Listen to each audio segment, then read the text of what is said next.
Molly's Surprise, A Christmas Story. Chapter 1, A Different Christmas. December 21st. Dear Dad, Merry Christmas! How are you? I am fine, except I wish you could somehow magically be home for Christmas. Do you have a Christmas tree in the hospital? I hope so. Gram and Grandpa are bringing our Christmas tree tomorrow. I hope it's a big one. Right now, Mom is making a wreath for the front door, and Ricky and Brad are listening to the radio. Jill is knitting. I hope you got the presents we sent you. We haven't gotten any presents from you yet. Probably they will come soon. XOXOXOX. Hey, I don't think you should write that.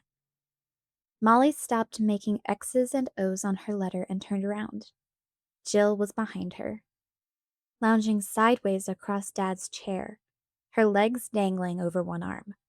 She was reading the letter over Molly's shoulder. Write what? Asked Molly. That part about how we haven't gotten any presents from him? Why not? Jill swung her legs up and down. Because, she said in a very patient voice, Christmas is only 4 days away. By the time Dad gets that letter, Christmas will be over. If he didn't send us any presents, but he did. I'm sure he did, said Molly. Dad would never forget to send us Christmas presents. Jill continued. If he didn't send us any presents, he'll feel bad when he gets your letter. But by then it will be too late for him to do anything about it.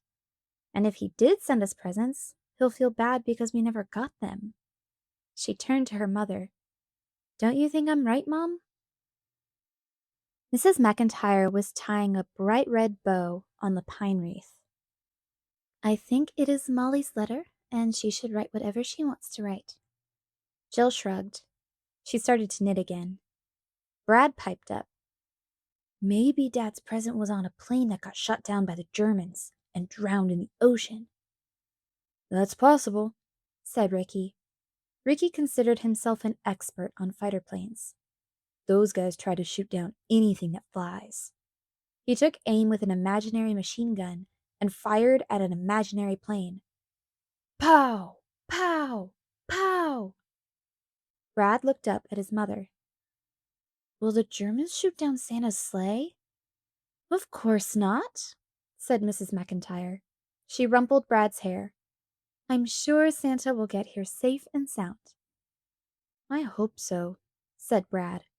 And I sure hope he brings me a soldier's hat and a real canteen. We'll just have to wait and see what Santa brings, said Mrs. McIntyre. She stood up and took Brad's hand. Come on, you can help me hang the wreath on the door. Then it's time for bed. Tomorrow is a big day. Gram and Grandpa are going to bring us our Christmas tree. As they walked into the hall together, Mrs. McIntyre began.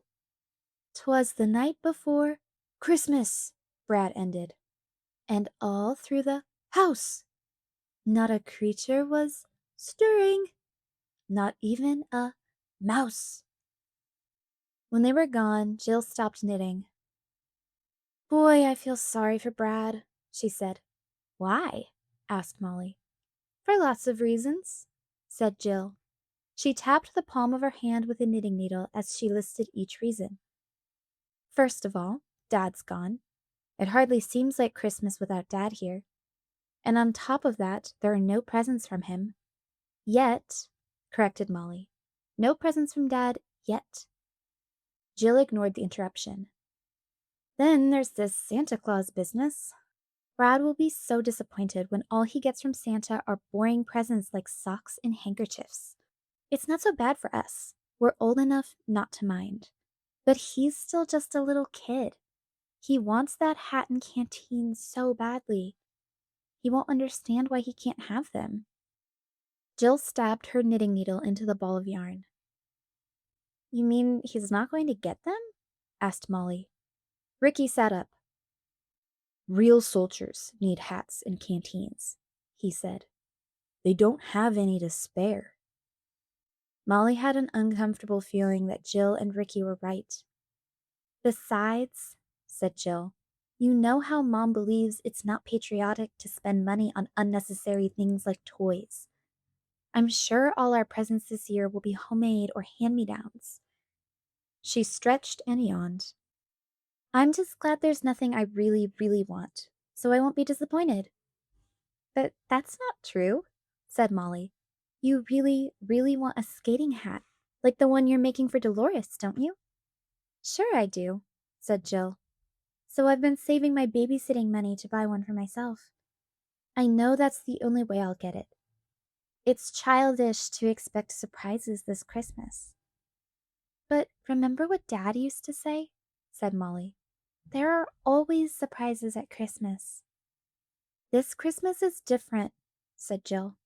"This is wartime. There just won't be any wonderful surprises this year. We have to be realistic." Realistic was one of Jill's new words. It always sounded gloomy to Molly. Being realistic meant expecting things to be ordinary and dull. Molly did not want to feel that way about Christmas. And suddenly, she did not want to be part of this conversation anymore. She stood up and put her letter to Dad in her pocket.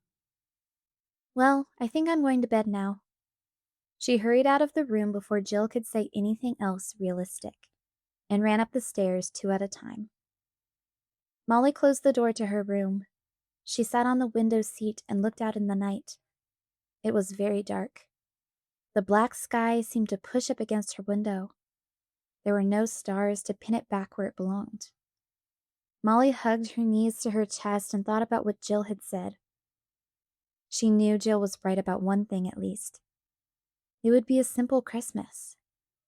She should expect practical presents, things she really needed rather than things she dreamed about. Molly hugged her knees tighter. She didn't need the present she wanted more than anything else. A doll. Not a baby doll, but a doll she could have adventures with.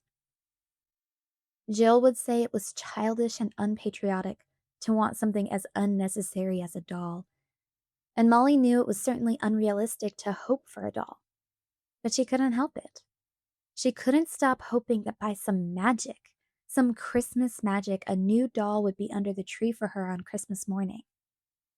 She couldn't stop hoping that the magic would bring something from Dad, too, because Dad loved Christmas.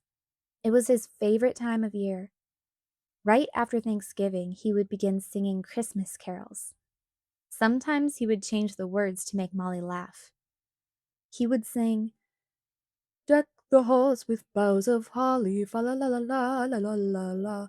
'Tis the season to be Molly, fa la la la la la la la la." Every year, Dad made funny presents, too, and wrapped them in green tissue paper. No one could wait to open his surprises on Christmas morning. One year, he made everyone, even Mom, a kite. The next year, he got everyone a yo-yo. Molly took her letter to Dad out of her pocket. Should she cross out the part about the presents? Maybe this year Dad was too busy to think of Christmas surprises. Things were probably very realistic where Dad was, in the middle of the fighting. Molly sighed. Just then there was a knock on the door and Molly's mother poked her head in. Her hand was covering her eyes. "May I come in? Or is this Santa's workshop? I don't want to see any presents before I'm supposed to." Molly smiled. "It's okay, Mom. All my presents are already wrapped and hidden away." Mom sat down at the window seat. "You're just like your father. His presents are always wrapped and ready before anyone else's." "Not this year," said Molly. "I'm beginning to think maybe there won't be any presents from Dad this year. Maybe it's wrong to keep hoping." "Now, Molly, don't tell me you've given up on Dad." "I don't know," said Molly slowly. "I want to think that a present will come. There is still enough time before Christmas, but—" Molly stopped. She looked down at her letter to Dad. The Christmas tree she had drawn was a little cockeyed. "But Jill says we have to be realistic." She says the war has made this Christmas different. Mrs. McIntyre reached over and smoothed Molly's bangs. This Christmas will be different, Molly. Jill is right. We do have to be realistic about some things. We can't pretend there's no war. We can't pretend Dad is home. We can't ignore what's real. But I want Christmas to be special, said Molly. I want Christmas to be full of surprises the way it is when Dad is home. So do I, said her mother. And this Christmas can be special, but it will be up to us to make it special. If Dad can't be here to make our surprises for us, we'll just have to make them for ourselves. She grinned at Molly. I think everyone in the McIntyre family is pretty good at making surprises. I know I have a few surprises up my sleeve, and I bet you do too. She leaned over and gave Molly a quick kiss on the forehead. But it's never wrong to keep hoping for good things to happen, Molly, especially at Christmas time. That's what Christmas is all about. Hope. As she turned to close the door behind her, she said, Good night, dear. Don't forget to brush your teeth before you go to bed. Good night, Mom, said Molly. She leaned her forehead against the cool window pane. There were no stars to wish on, so she closed her eyes and made her wish deep inside herself. I hope Dad's presents come, and I hope there will be lots of wonderful surprises this Christmas. Chapter 2. Making Surprises. Molly's nose was tickled awake by a spicy smell. She sat up and took a deep breath. Cinnamon, she thought. Mom must be making sticky buns as a surprise for breakfast. Molly grinned. She remembered what Mom had said the night before about making their own surprises. It looked, or rather it smelled, as if Mom's surprises were already off to a delicious start. Molly rolled out of bed and pulled on old corduroys and a flannel shirt. They had a nice, soft, easy, vacation-y feeling. In them, Molly was ready for something unusual to happen. If only I had a doll, she thought as she pulled on a pair of thick socks. This is just the kind of day when we would have an adventure together. Maybe we'd pretend to be ambulance drivers or scientists cooking up some interesting concoction. Molly hurried into her shoes. The only concoction that interested her right now was being cooked up downstairs in the kitchen. She'd better hurry down before Ricky ate up all the sticky buns. She bounced down the stairs to the kitchen, but Ricky wasn't there. Good morning, Mom, said Molly. Where's Ricky? He's already in the living room, said Mrs. McIntyre. He is moving furniture to make room for the Christmas tree. Just as Molly bit into the warm, sweet bun, Ricky appeared at her elbow. Hurry up and eat that, he said in a businesslike voice. I need you to help me bring up the ornaments. Molly's mouth was too full to answer, so she nodded her head eagerly. Ricky waited impatiently as she chewed and swallowed, gulped some milk, and wiped her sticky fingers. Let's go, he commanded. Molly followed Ricky down the dark steps to the cellar. There was only one light behind them, a bare bulb hanging at the top of the stairs. Their shadows danced before them like cheerful ghosts. They seemed to say, Here you are at last. We've been waiting all year for you to come down and open this closet. Now the fun can begin. Molly jumped ahead of Ricky and pulled open the closet door. Every Christmas she could remember had begun the same way. Dad would open this door, the door to the Christmas closet, and say, Ho, ho, ho, what have we here? The closet was full of Christmas. It smelled of dried pine needles, mothballs, crushed peppermint candy canes, and bayberry-scented candles. Bags overflowed with curlicued ribbons, paper chains, rolls of wrapping paper, and shiny strands of tinsel. Boxes of Christmas tree ornaments were piled in shaky stacks. They were waiting to be carried upstairs and dusted off so they could shine in the light and work their Christmas magic again. Molly was glad to see them. She scooped up an armload and held the boxes steady with her chin. Ricky pulled a string of Christmas tree lights off the shelf. "I'll take care of these this year," he said. Molly was doubtful. No one but Dad had ever handled the lights before. It was a big job. The tangled string of lights looked like a thorny vine. "Do you think you can do it?" she asked. "Even Dad has trouble." "Don't worry, Fuss Budget. I can figure these out," Ricky said. He slung the loop of lights over his shoulder and marched up the stairs. Molly climbed the stairs behind him. With every step she took, a bell jingled in one of the boxes she carried. "Ho, ho, ho," she said as she jiggled the box to make the bell ring louder. "Here comes Christmas!" Brad ran to meet her at the top of the stairs. "Oh, let me see!" he cried. "Where's my stocking?" Molly lowered her pile of boxes to the floor and knelt to open them. "Hey, look!" Brad held up a battered star cut out of cardboard and covered with wrinkled tinfoil. "Here's the star I made last year." Jill sat at the kitchen table, calmly eating a sticky bun with a fork.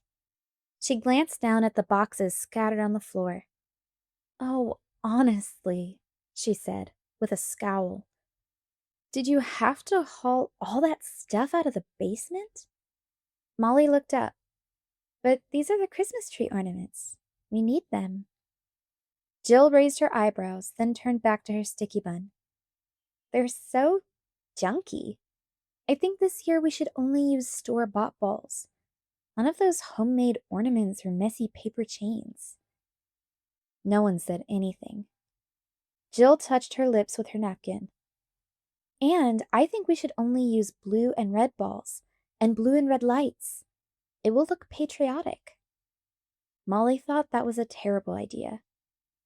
"But we don't have many blue and red balls," she said. "We don't need many," said Jill. "We usually put too much junk on the tree anyway. It will look much more elegant with just a few balls." Brad looked down at his tinfoil star. "I don't want the tree to look elegant," said Molly. "I want it to look—" "Just like last year?" interrupted Jill. "I know.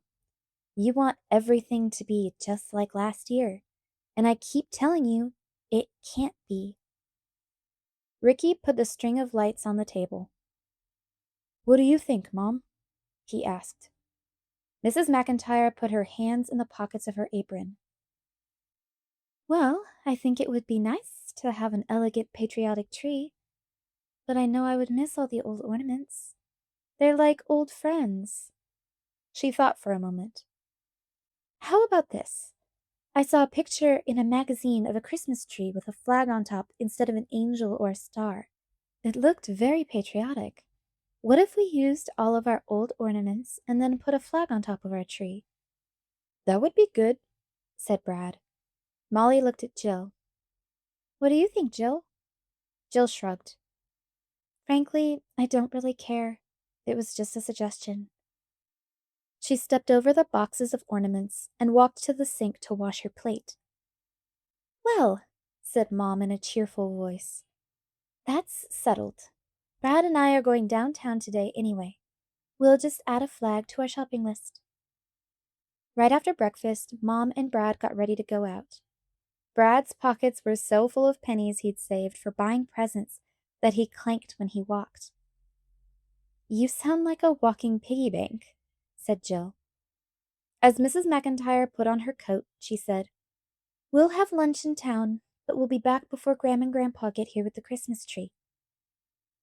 No sooner had Mom and Brad disappeared from sight than the phone rang.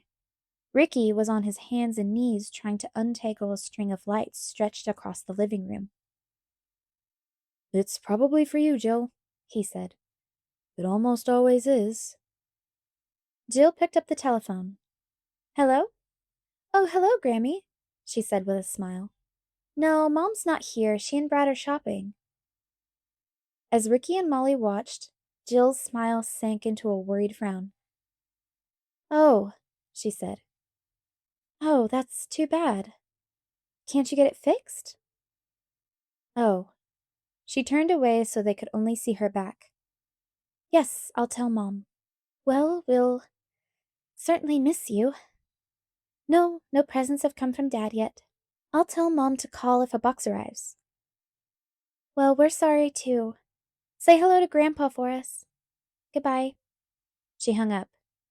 "What happened?" asked Molly. "What's the matter?" Jill turned around. "They can't come," she stated. "What?" gasped Ricky and Molly together. "Grammy says they had a flat tire. Their spare tire is too old to use on such a long trip, so they'll have to wait to get the other tire patched. No one can do it until after the weekend, so," she repeated grimly, "they can't come." "Oh no!" wailed Molly. She sat down on the floor next to a box of ornaments. "Oh boy, what a Christmas," said Ricky glumly. "First no Dad, now no Gram and Grandpa? And no tree?" said Molly. "No Christmas tree from Gram and Grandpa's farm." "Well, what do we need a tree for anyway?" asked Ricky. He kicked away a long string of lights with his foot. "We don't have any presents from Dad to put under it." "We have our presents for each other," Molly said weakly. "Big deal," said Ricky. Molly began to feel as gloomy as she had the night before. "I wish Mom were here," she said. "Mom couldn't do anything about it," said Ricky. "Let's face it, this Christmas is ruined. No one can do anything about it." Molly thought about what Mom had told her last night. "Mom says we have to rely on ourselves this Christmas. She says we have to make Christmas special this year." "What are we supposed to do?" asked Ricky. "Make a Christmas tree?" Jill had been very quiet, but now she said, "We could buy a tree. We could do that ourselves." "How?" said Ricky. "I only have 25 cents left." "I have money," said Jill. "But that's your babysitting money," said Molly. "I thought you were saving that for—" "A tree is more important," Jill interrupted. "Come on, let's hurry. Let's get the tree before Mom and Brad get home." "Wait a minute," said Molly. She ran upstairs, rummaged in the closet, then ran downstairs again. "Here," she panted. She showed Jill a lumpy package wrapped in red paper. This was my Christmas present for Brad. It's 50 pennies. We may need it." Jill nodded briskly. "Good," she said. "Now we have plenty." Jill led the way. Molly and Ricky hurried to catch up. "But where will we get a tree?" asked Ricky as he stumbled along, trying to button up his jacket. "Boy Scouts are selling trees at the school," said Jill. "Hurry up." The Boy Scouts had created a small forest of pines in a corner of the school playground. Molly, Jill, and Ricky walked through it slowly, examining each tree carefully. Finally, Jill stopped. "This is it," she said. Molly looked at the tree. It was tall and skinny. There were so many gaps between branches, it looked like a comb with most of its teeth missing. "This one?" she asked.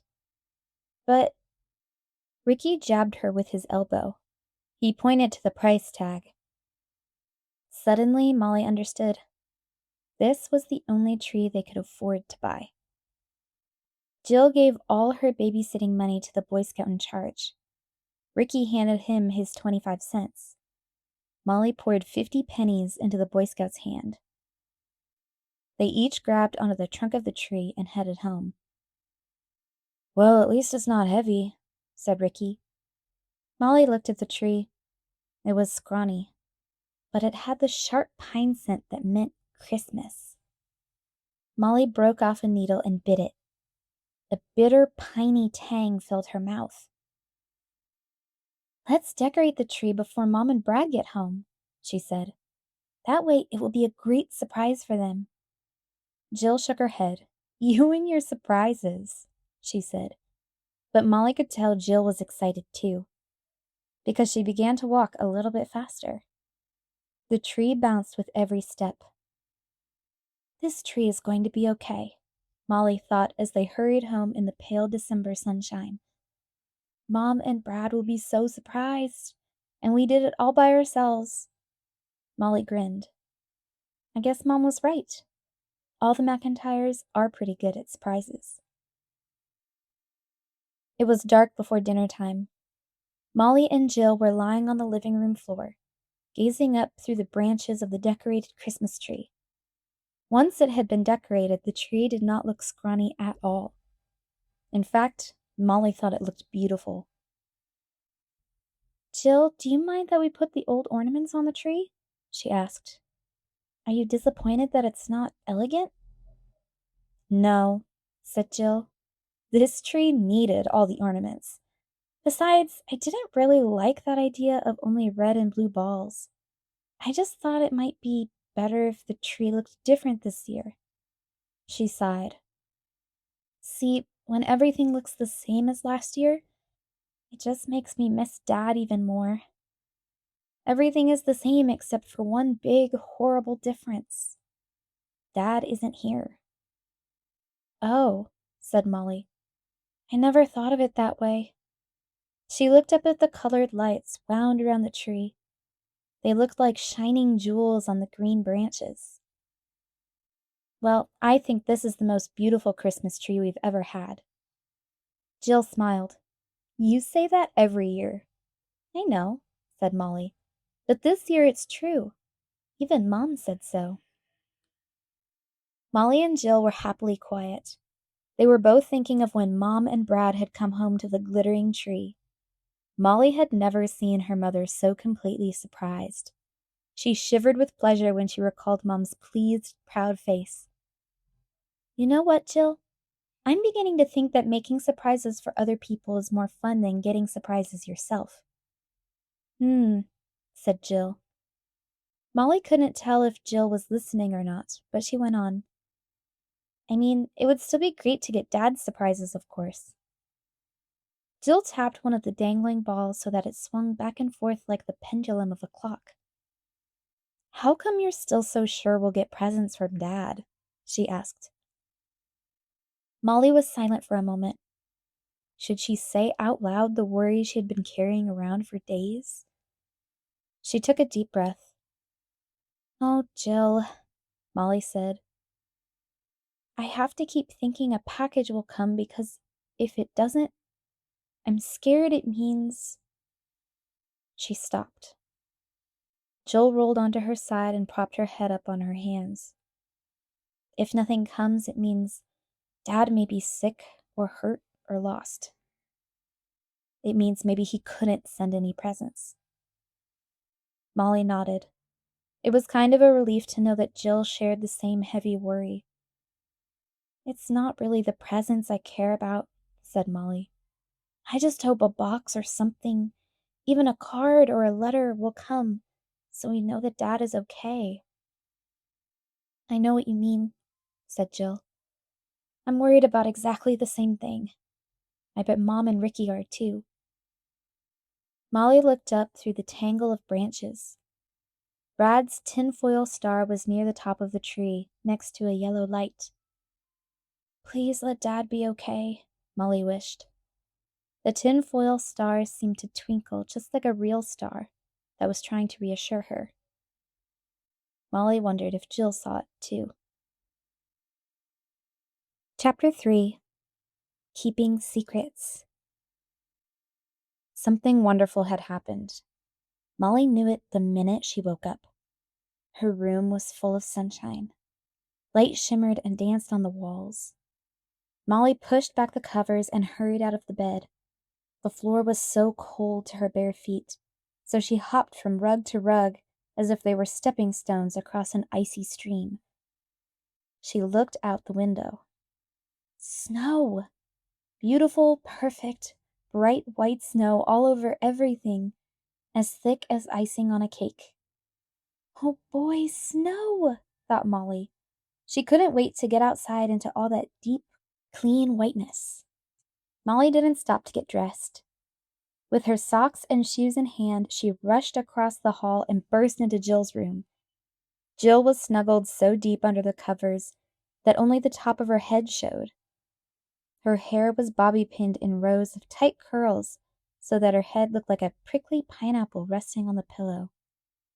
Molly shook her shoulder. "Jill," she whispered urgently. "Wake up!" Jill rolled over and opened one eye. "What?" "Come on, get up! It snowed." Molly wobbled on one foot, pulling a sock on the other foot as she talked. "Oh," Jill moaned. "Go away." "But Jill," said Molly, "it's the first snow of the winter. Don't you want to go out and—" "No!" Jill snapped. "I want to sleep. I can't believe you woke me up just because of some stupid snow. Now go away." She pulled the covers over her head. Molly backed out of Jill's room and closed the door. Last year, Jill woke Molly up the first time it snowed. She was just as excited as Molly was. They made outlines of angels all over the driveway by lying on their backs in the snow and moving their arms up and down. Molly sighed. She should have realized Jill wouldn't care about the snow this year.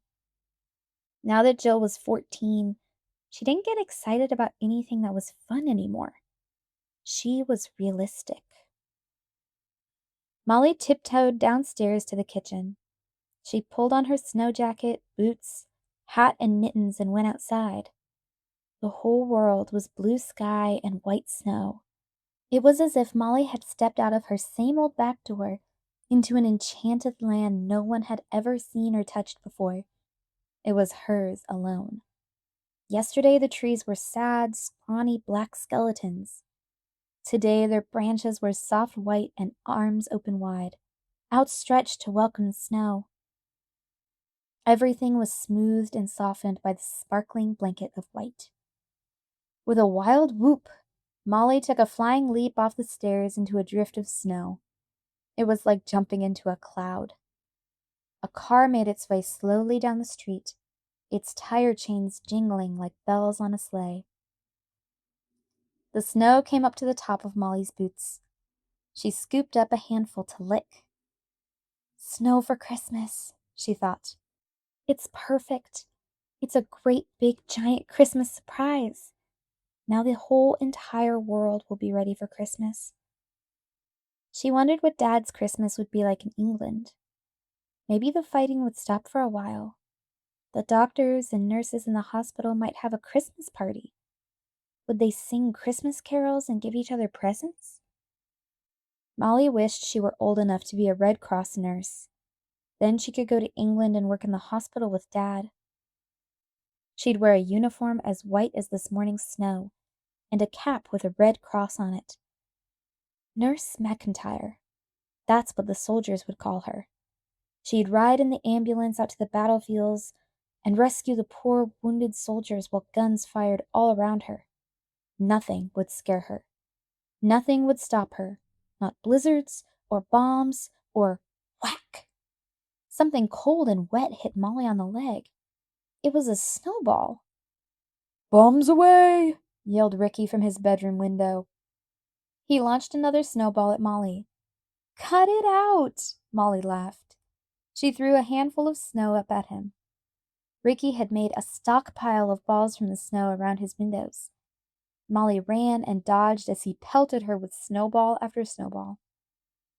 Ricky imitated the deep voice radio announcers used when they described American airplanes bombing the enemy. "Our brave flyers, bombers who can hit, smack, any target with deadly accuracy, whack. Nothing can stop these flying fortresses from, gotcha, delivering their tons and tons of bombs. Bam!" Suddenly, Jill appeared on the back steps. "Richard Culver McIntyre," she said in her bossiest voice. "Close that window immediately. You'll freeze the entire house." Ricky chucked his last snowball at Jill and then vanished. Molly looked at her sister. I thought you wanted to sleep. Jill grinned and shrugged. I figured I was already awake. I might as well come out. Let's go make angels in the front yard, said Molly. Okay, said Jill. Her cheeks were already as red as Christmas bows. Molly made a chain of neat footprints in a single line around the corner of the house. Jill stepped in the prints Molly made. They always liked to leave the snow as pure and unmarked as possible. Our house looks as perfect as an old-fashioned Christmas card, doesn't it? Molly sighed as she looked up at Mom's wreath on the front door. Suddenly, she stopped walking. What was that lump on the front porch right underneath the wreath? She began to run, slipping and sliding across the smooth white yard, stumbling up the steps to the front door. She dropped to her knees on the top step. Jill, she said, come quick. She began digging wildly at the lump, sending snow whirling in a small blizzard. What is it? Asked Jill. Then she saw it too. A box as big as a suitcase, half buried in the snow. Molly brushed the snow off the top of the box. Jill read the label. From Captain J. McIntire, U.S. Army Medical Corps, APO 29928. To the Merry McIntires, 467 Oak Street, Jefferson, Illinois, USA. It's from Dad! It's from Dad! Said Molly. She felt happiness exploding inside her like fireworks. She hugged the box as if it were her father. Come on, let's dig it out and go show everybody. Wait until they see it. Jill was too happy to talk. She sat right down on the steps and helped Molly clear the snow away from the box. The brown paper was torn and ragged, spotted with stamps and stickers. Molly dug all the snow away from one end of the box. There, in big letters, was a message. It said, Keep hidden until Christmas Day. It was Dad's handwriting. Molly would know it anywhere. It was as familiar as his face. Molly could almost hear her father's voice saying those words. The voice would be full of fun, but serious, too. Jill, look at this. Molly pointed to the words. Jill read the message. Keep hidden, she whispered. Dad wants us to hide the box until Christmas. That's 2 days away, said Molly. Jill frowned. I don't know if we should hide it. I'm so glad it's here because it means Dad is okay. I want to tell everyone, but... She read the message again. Molly stood up. Let's put it away somewhere first and then decide what to do. Jill nodded. Okay. Like two excited pirates feverishly digging up a long-lost treasure, Jill and Molly dug the box out of the snow. Where should we put it? Asked Jill. We can't take it into the house. The garage. We'll put it in the storage room above the garage, said Molly. Jill took one end of the box and Molly took the other, and they walked to the corner of the house. Molly craned her neck around to look up at Ricky's windows. They were closed. The coast is clear, she said. Jill made a face. This box is so heavy, my arms are being pulled out of their sockets, she said. There must be lots of great presents inside. Her carefully bobby-pinned curls hung in bedraggled clumps. The girls waddled across the driveway as quickly as they could. The box pushed against their stomachs, making it hard to breathe. Step thump, step thump, step thump. They struggled up the stairs to the room above the garage. Molly pushed the door open with her back. Once inside, they put the box down and collapsed like melted snowmen. That was hard, said Jill. She leaned back against the door. Molly was sweating under her snow jacket. Bobbles of snow were frozen on her pajama legs. Her hands inside her mittens were stiff with cold and the weight of the box. Molly and Jill stared at the box. So what do you think is in there? Asked Jill. Presents, of course. Yes, but what? Jill squatted next to the box. She smoothed the wet brown wrapping paper. Maybe we should open it up just to be sure nothing is broken or anything. No peeking, said Molly. That's not fair. Dad wants everything about this box to be a surprise. Jill looked sheepish. She sat down again. But Dad doesn't know about how worried we've been. He doesn't know what it's been like to wait and wait and wait for even a letter. He doesn't know how much we've been hoping for this box. Molly smiled. I thought you were being realistic about Christmas this year. I thought you said it was childish to hope for surprises. Jill laughed. I guess I did, but I guess I really never stopped hoping this box would come. That's why I think we should tell everybody about it right away. They're all hoping too. It would make them so happy. But Dad said to keep it hidden until Christmas Day, Molly answered. If we tell everyone now, we'll ruin his surprise. Jill thought a moment. Then she stood up. Okay, we'd better hide it in the corner in case someone comes up here. Molly and Jill pushed the box into the darkest corner of the room. Molly pulled a dusty old blanket over it, then put 2 broken tennis rackets on top. There, she said as she backed away. That ought to do it. The box under the blanket looked like a lumpy brown bear sleeping peacefully in a snug corner. I sort of don't want to go away and leave it, said Jill. I'm afraid it's a dream and the box will be gone when we come back. I know what you mean, said Molly. But we'd better go.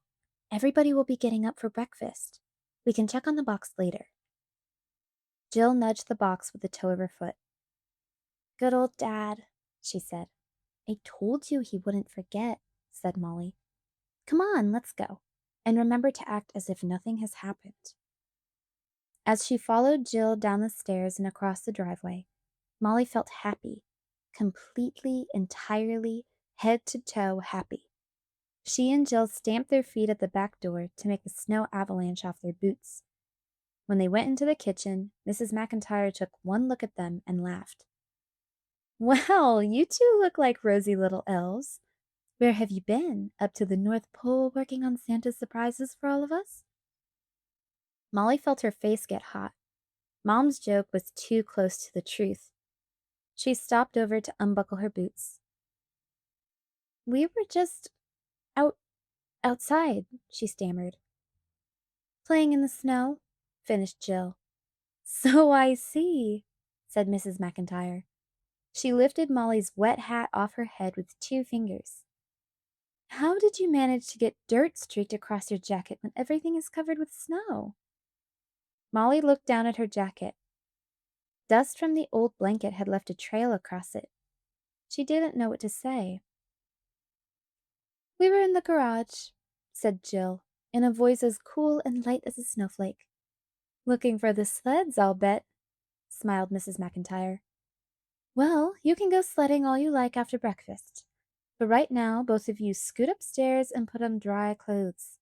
Molly, you're still in your pajamas. Molly and Jill galloped up the stairs. At the top, Jill yanked Molly into her room and closed the door. Phew, said Molly. I thought maybe she saw us with a box or something.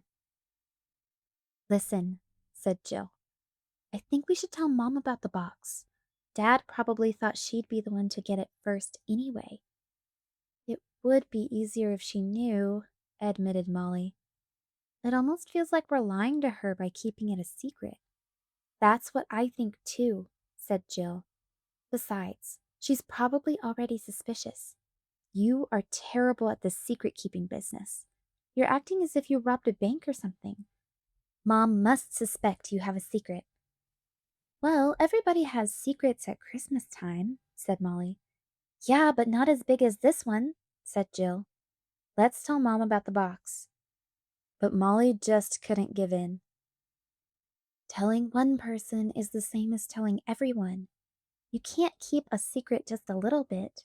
You either keep it completely or give it all away. Dad wants to surprise everyone for Christmas. We have to help him. Jill crossed her arms. All right. But how much longer do we have to keep the box hidden? Molly thought. We'll have to wait until everyone goes to sleep on Christmas Eve. Then we'll sneak over and get it and put it under the tree. But until then, absolutely no telling anyone. Not Mom, not Brad, nobody. Promise?" "Okay, I promise," said Jill. She grinned. "Now I know how Santa Claus must feel." Molly grinned too. "It's not easy to keep Christmas surprises a secret," she said. "But this one is worth it. This will be the best Christmas surprise anyone has ever had." Chapter 4. The Merry McIntires.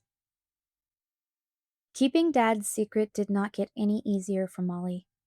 She was jittery all day Saturday. After breakfast, when Brad rushed to the garage to get his sled, Molly planted herself like a guard at the bottom of the stairs to the storage room. Jill rolled her eyes at her and hissed, "Move away!" But Molly didn't budge. What if Brad went up to the storage room? What if he saw the box? But Brad was interested only in his sled. He didn't even notice Molly. There was another alarm after lunch when Ricky went out to the garage to get a snow shovel. Molly hovered around him so much, Ricky finally gave her a shovel and told her to help out. Molly didn't mind shoveling the driveway. At least she could keep an eye on the garage without looking suspicious that way. By the end of the day, Molly was exhausted. This secret-keeping business was hard work. And there was still one whole day to get through, one more nerve-wracking day, until she and Jill could reveal the surprise. The next day was Christmas Eve. Molly was on pins and needles all morning. Luckily, Mom was up in her room until noon, wrapping presents. She couldn't see the garage from there. And Ricky and Brad built a snow fort in the front yard. They spent the morning cheerfully bombarding each other with snowballs. At last it was time for everyone to get ready to go to church for the Christmas Eve service. As Molly put on her special green velvet Christmas dress, she felt relieved. The secret would be safe while they were all at church. Molly loved the Christmas Eve service. The church was decorated with red and white poinsettias and garlands of pine and holly. A dark manger scene filled the front of the church. Everyone was given a small white candle to hold. The flame of Molly's candle flickered and danced as she listened to the words of the Christmas story. And suddenly there was with the angel a multitude of heavenly hosts, praising God and saying, "Glory to God in the highest, and on earth peace, goodwill toward men." Molly knew everyone in her family was thinking of Dad and hoping this Christmas would truly bring peace on earth so that he could come home. Maybe next Christmas Dad will be here with us, thought Molly. She remembered how his deep voice sang out, "Silent night, holy night." Molly looked down the pew. She saw a tear caught like a tiny diamond in the corner of her mother's eye, shining in the light of the candle. Molly bit her lip. Maybe we should have told her about the box, she thought. Maybe then she wouldn't be so sad. But when they walked home from church, Mom seemed happy. Their neighbors' calls of "Merry Christmas" were warm in the snappy cold night. They had their traditional Christmas Eve supper of scrambled eggs, bacon, hot chocolate, and cinnamon toast before they hung their stockings on the mantel. Mom read "'Twas the Night Before Christmas," just as Dad read it every year. They all knew the last line of the poem was their signal to go to bed.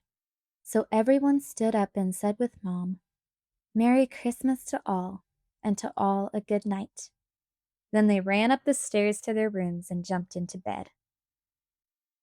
Tick-tock, tick-tock. Molly's heart thudded with every tick of the clock. She was waiting, waiting, waiting for it to be midnight. At midnight, she and Jill would perform their secret mission. They would put Dad's box under the Christmas tree. Molly opened her eyes very wide. Her room was solidly dark, filled corner to corner with blackness. She rolled over on her side and looked at her glow-in-the-dark clock for the millionth time. 11:56. Only 4 more minutes to go. She couldn't wait any longer. She sat up. Did her bed always creak so loudly? Slowly, Carefully, she stood up and tiptoed to the door. Slowly, carefully, she opened it. Boom! A white shape bumped into her. Molly gasped and the white shape giggled. It was Jill. She put her finger over her lips to signal no talking.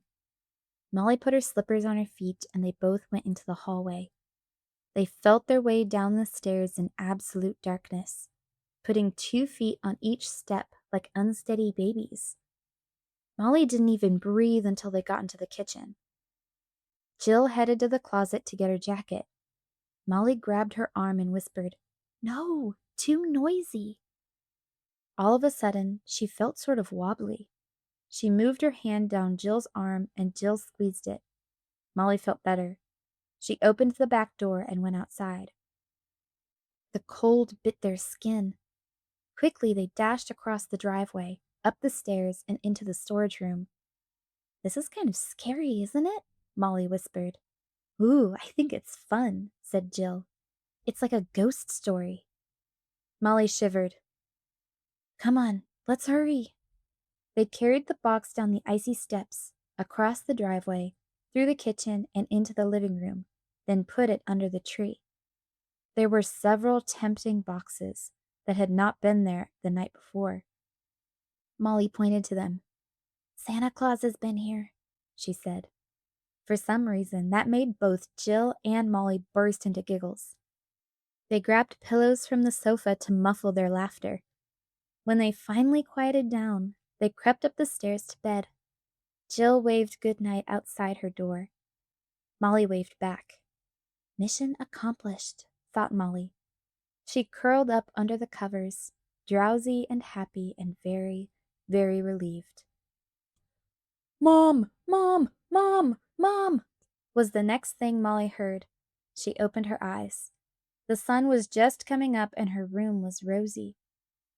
"Mom!" she heard Brad call again as he thundered down the hall. "Merry Christmas! Get up!" The McIntyres had a rule that no one could go downstairs to the Christmas tree until everyone was ready. Brad banged on Jill's door, then Molly's door, then Ricky's door. When they were all gathered at the top of the stairs, Mrs. McIntyre smiled and said, "Okay, go ahead." Everyone stampeded down the stairs. At the door of the living room, the stampede stopped suddenly. "Hey," said Brad, "what's that big box?" Ricky rushed past him to the tree. "Mom," he squeaked, "it's from Dad! Look, it's from Dad!" Mrs. McIntyre's face went white. "From," she whispered. She knelt down next to the box and touched the label. She looked up. It's from your father, but how?" She looked at Jill and Molly. They smiled. Mrs. McIntyre sat down on the floor. "You too," she laughed. "Why didn't you tell us about the box?" "Dad said not to," said Molly. "Look." She pointed to Dad's message. "Keep hidden," Mrs. McIntyre read. "Just like your father always surprises." She hugged first Jill, then Molly. Molly could feel her trembling. "Well, what are we waiting for?" said Ricky. "Let's open it." He tore the brown paper off the box and ripped open the lid. "Ooh," said Brad. "Look." The box was filled with green tissue paper lumps in odd shapes and sizes. Each lump was labeled. Ricky handed them out. "One for Brad, one for Jill, one for Molly, one for Mom, one for me." Brad opened his bundle in no time. "A canteen," he said contentedly, "and a soldier's hat. I guess Santa asked Dad to get them." Ricky had a silk scarf made from a genuine parachute, the kind real pilots wore. Jill had a heather-colored skating hat. "Much nicer than Dolores's," she said with satisfaction. Mom had buttery smooth leather gloves. She slid her hands into the gloves and smiled as she pulled out a small white note. She seemed too happy to say anything. Oh, look! cried Molly. Everyone knelt around her as she lifted her gift out of its rustling tissue paper.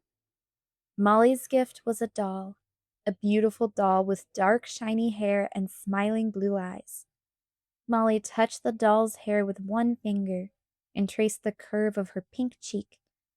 She was dressed in a nurse's uniform and a hat like the one Molly had dreamed about.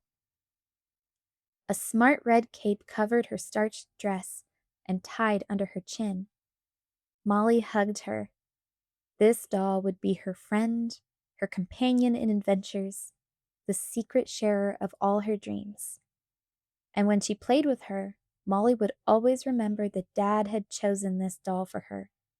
Even though he was far away, he still knew what would make Molly the happiest girl in the world. If only Dad could be there with them to see how happy his surprise had made them all. "Well," said Mrs. McIntyre suddenly, "what time do you think it is?" "It's exactly 7:03, said Ricky, who never took off his watch. Mrs. McIntyre glanced at the white note in her hand, then put it in her bathrobe pocket. "Let's turn on the radio," she said.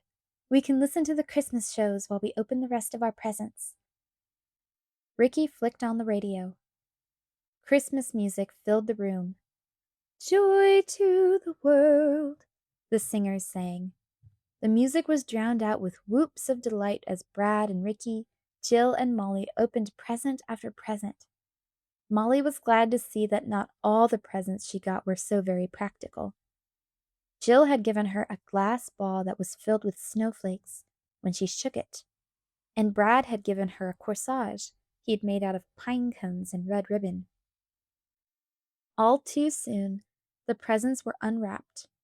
Molly sat in a sea of crumpled wrapping paper, eating Christmas coffee cake. Brad insisted on drinking his juice out of his canteen. Ricky flung his scarf around his neck and pretended that he was the voice on the radio singing, "May your days be merry and bright, and may all your Christmases be white."